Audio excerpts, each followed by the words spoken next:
Hi, my name's James Vincent, piano teacher here at Vincent Music. I'm going to be taking through this piece called Prelude by Johann Christian Bach. This is from the Piano for Leisure Preliminary Grade Series 3 book.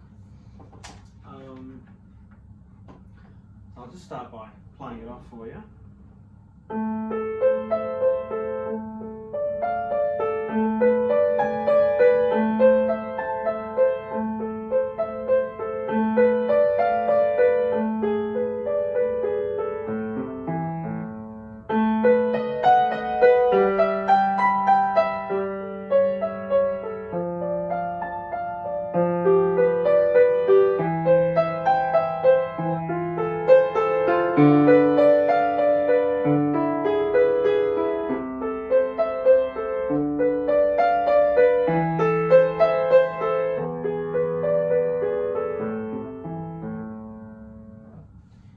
So this piece is easy to learn through lots of pattern work and knowing the key.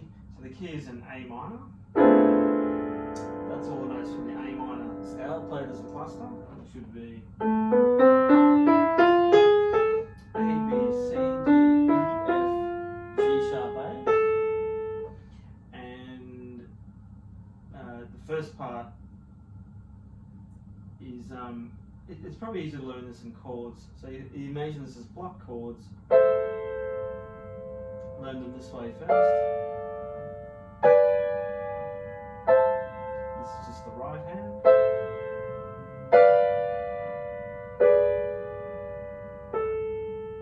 And learn to break it up when you get the positions they're comfortable.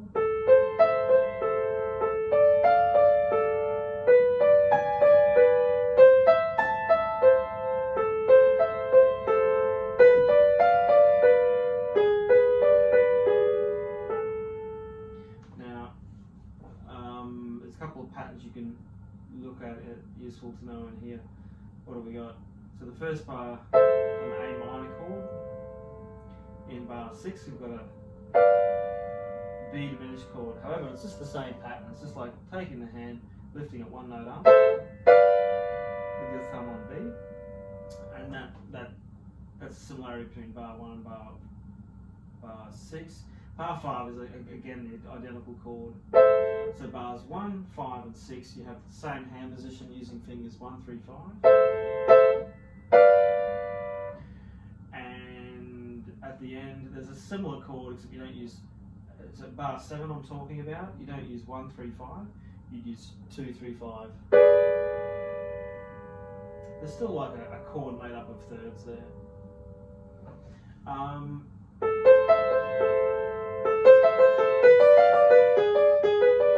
The other chords are a little bit different. So bars 2 and 3, bars 2, got A, D, F, which will be something you'd have to figure out and learn yourself with the 4 and the 3rd. Bar 3 and 4 are helpful because they have the same fingering and the same interval differences within the chord. So you get 1, 2, 5, 1, 2, 5. This one we use that black note on bar 3. You pinky at the top. I would push your hands in a bit too. So when I say push your hands in close to the floorboard here, because if you stay too far on the edge here of the white keys, when you finally have to go to reach into that chord, your pinky will be too far away, right on the edge here. So you have to sort of bring it back in to get that G sharp.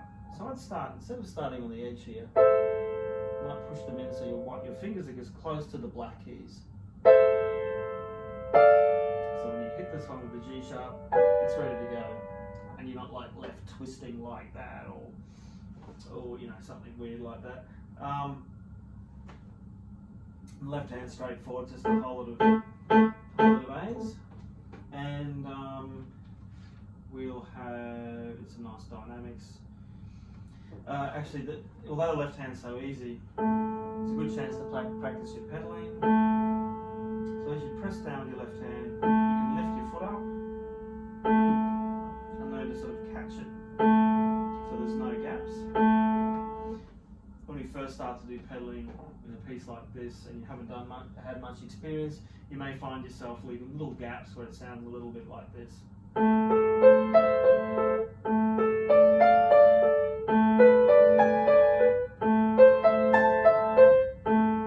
leaving that space.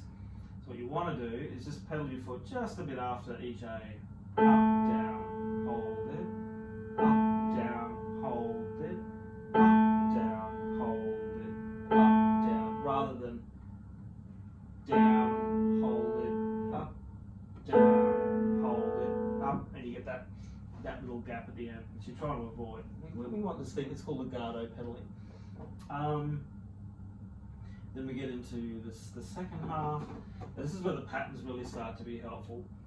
So I recommend you taking 8, 9, 7, 9. So bar 9, all the odd number bars from bar 9 onwards. Let's go 9, 11, 13, 15, 17, 19. There'll be some good patterns right there. That's all you'll need. Let's start with those odd numbers first. So let's see, back at bar 9. Again, we're doing our block chords, which help to get our fingers to fall in place without having to think about every single note. Practice those first as clusters. Now we're going to skip to bar 11. Now 13, 15, 17. Notice how they're all going down there.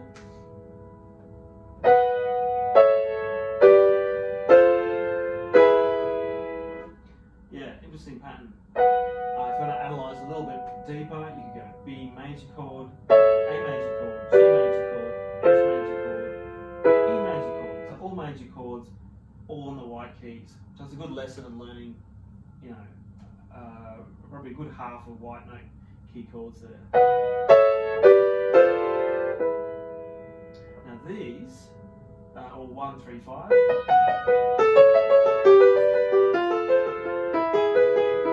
And some of them have black notes in the middle, some of them don't. Then we go to the even numbers. So let's go from bar 10, 12, 14, 16, 18, which are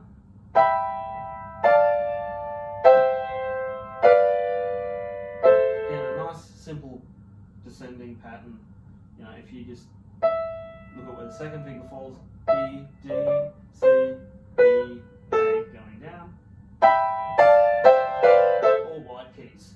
Makes it easy to remember. And differences here though, we're going to start on the second finger. So it goes 2, 3, 5 instead of 1, 3, 5. We'll look at the reason why later. But if you can practice 2, 3, 5 all the way down to your A minor chord. And then we work at alternating between the two. So again, you can keep them in blocks. So you go back to your bar 9 chord B major, then up to the white note key, which happens to be a fourth going up. That might be overcomplicating it. But you'll see this pattern, it's like a zigzag pattern happening here.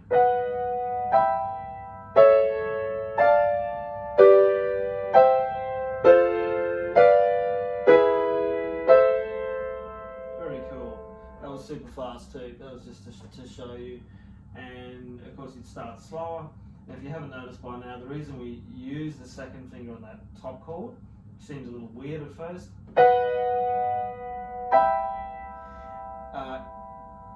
it's mainly because of the distance that you drop down to the preceding chord. So going up, if your second finger's on that E, when you drop down to that A chord, your thumb has got a good chance of, I mean, you can always prep it a little bit, as you can see from that angle there, but it means I can move quicker to that next one down. If I was on 1, I've got a little more room for error of missing those chords, but my thumb can prep a bit. Thumb stretch down to the next one.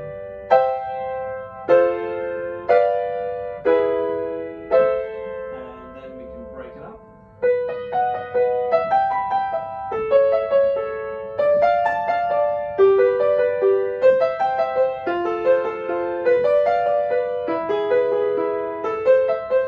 And the rest of the piece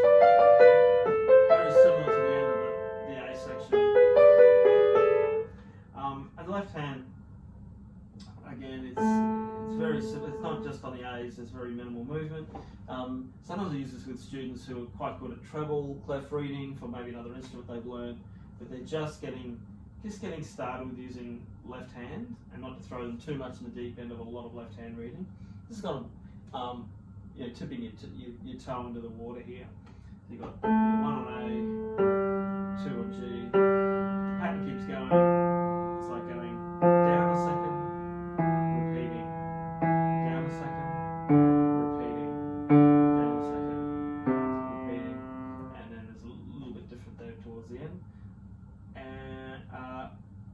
And the fingerings change slightly too. So you go 1, 2, 1, 2, 1, 2, 1, 2.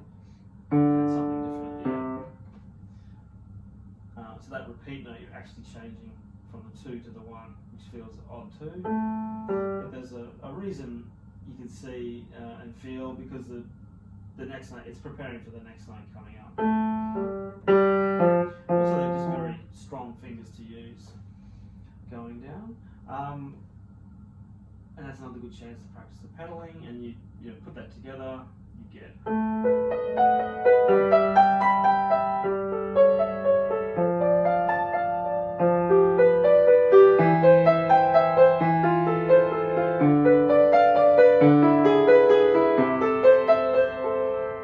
going to finish it.